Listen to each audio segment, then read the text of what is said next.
Your Etsy store can actually catch a virus from you personally. It can get sick and die if you aren't careful. So in this video, I'm going to show you behaviors that you might have that will cause your shop to shrivel up and wither away. What's up, everybody? Dave here. So I want to talk about how you can kill your shop using bad behavior and doing things that you might not be catching yourself doing. Before we get started, definitely grab the free Etsy Ads cheat sheet in the description below, as well as if you would like help in your store one-on-one with me, not in a group setting, not in anything like that, but one-on-one with me, definitely grab a free call in the description below. It's 10 minutes. I'll go over your store, tell you what I see, and tell you how we can grow together. So, how your shop can get sick and die from your own bad habits. My thesis here is that human behaviors that are often overlooked result in deeper implications that hurt a store's hidden quality score, public ranking, and obviously star seller status. The main problem here is that most sellers focus on the output metrics of their store or even their own personal output metrics, the exact things that should be done in their store and other hard and fast rules, forgetting that many of their own human tendencies cause their store to underperform. So the goal today and the solution is to identify these pitfalls, fix them, and understand key improvements to grow your Etsy sales. Match bad habits with the algorithmic implication. So what am I saying here? I'm saying that there's some bad habits that you might have, and the implications behind them directly are imploding or exploding your Etsy store. So be very careful. Bad habit number one, this is a big one, emotionally charged Etsy ad decisions. Many sellers react emotionally to poor Etsy ad performance. That's natural, that's normal, okay? It's okay to be mad or not want bad Etsy ads. Obviously, we all feel that way. What I mean here is that reacting emotionally, but not logically, leads to destruction. Bad Etsy ad stats leads to emotional reaction. And in that reaction, keep in mind, there is an action. There is an actual action, not just emotional turmoil or being mad. You actually do something in your Etsy ads dashboard that hurts it. That's what I mean when I say emotional reaction. That causes a change that doesn't make sense and only hurts your campaign further. How do you fix this? Understand what you're going to do if you see a low ROAS, a higher spend than revenue, or anything in the dashboard that is bad. Go through the vast amount of videos that I have on my channel. There's a lot that I have, or join the ads course, grab the Etsy Ads cheat sheet. I have a lot of stuff on what to do, why to do it. But the main thing here is that when you see something you don't like, you don't react emotionally and change things based on your emotions. Always ask yourself, if I'm about to do this, is there an actual strategy behind it? Or am I just wanting to do that based on how I feel? You can run that protocol for anything in your life. But we're talking about Etsy ads. If I'm going to do this thing, if I'm going to make this action, is it emotionally based or is it actually a strategy? Oftentimes you'll find that it's emotionally based. Either way, take a deep breath before making a decision. Oftentimes the logical choice is not the emotional knee-jerk reaction, okay? So if you see Etsy ads spending too much, not making enough, what's your reaction? Lower your Etsy ads budget. When in reality, what you should do is find all the listings that are leaking you money, turn those off based on your comfortable cost per conversions, your material costs, shipping costs, fees, all that. Actually calculate that, turn those listings off, and keep that budget running. If it's actually spending, that's a good thing. A lot of the times, people might decrease their budget when they shouldn't be.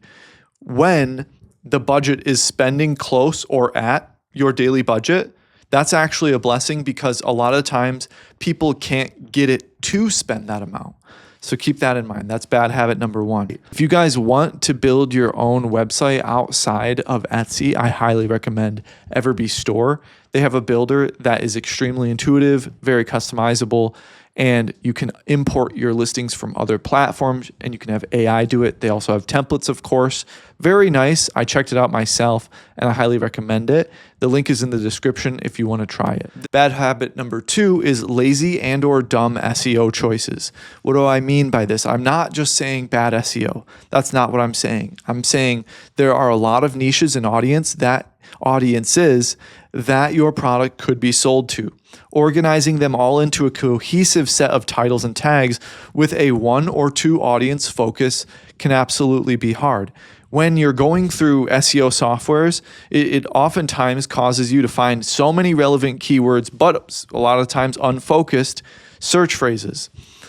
You then smash them together to create an unfocused title and tag set that's attempting to sell to everyone, resulting in it landing in front of next to no one. So what happens is that you have a bloated SEO tool, a keyword overload, and that's a lot of information for you to take in and to let alone craft a good title.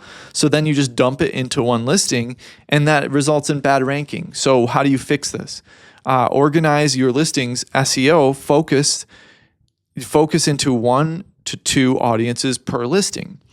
Don't try to target Christmas gift stuff, Halloween stuff, this, that, and the other, while you're simultaneously targeting a hyper-specific phrase only that your niche knows.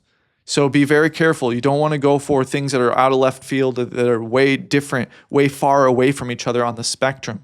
Have a focus for each set of titles and tags. You can go broad, absolutely, but do that in one listing. And then in the next listing, you go specific.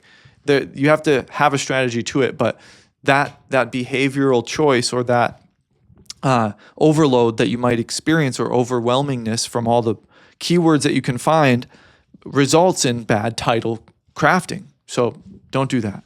Choose 1 or 2 audiences, or what I like to call keyword realms, and do not drift from them, listing to listing.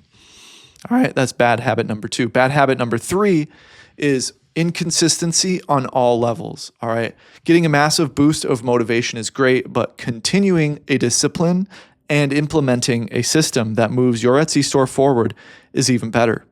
Too often have I seen this happen with sellers who are very motivated, do X number of listings, then fall off the face of the earth. There is a learning curve with Etsy, and there is a dopamine dependency that can wreck your motivation. Discipline is more important than motivation. And I'm not perfect. Nobody's perfect. And you can fall into this. But if you fall into it too much or too heavy or too often, you're not going to get anywhere. So this is an example. There's a very hype YouTube video you watch. Even one of mine. One of my videos hype you up. Then you take massive action. Then there's no sales that happen from that massive action. You don't get a dopamine payoff. You get a dopamine drop. Then you give it up. That's unfortunately how that happens a lot of the times. And that process right there explains a lot of people quitting Etsy or not getting anywhere, period. The majority of Etsy stores do fail. That's a statistical reality. That's a statistical fact. How do you fix this? Commit to a schedule that you know you can stick to. Make sure you stick to it and always show up for yourself. Otherwise, you are running off dopamine and motivation, which is fine, but you can't run only off of those things. Change your fuel to determination and systems. Discipline shows up. Motivation requires dopamine. So remember that. These are the human behaviors that have implications in your store. If you're inconsistent on replying to messages, then you're going to see your star seller status get taken away. Before star seller was even in existence, I was talking about a quality score that was hidden, that was not talked about, but it actually really did affect stores. Then they did come out with star seller. So there's all kinds of levels of inconsistency. If you become inconsistent with your shipping, if you may have a handmade product or a product that you ship in person from your home or from your business location, if you stop shipping them every day or as often as you can and you slow down, that's going to hurt your sales. I've talked about this before as well. So levels of inconsistency can really hurt your store, and all of these other human behaviors can really hurt your store as well. I hope you enjoyed today's video. Let me know if you have any questions in the comments below. Check the description for helpful links, and I'll see you in the next one.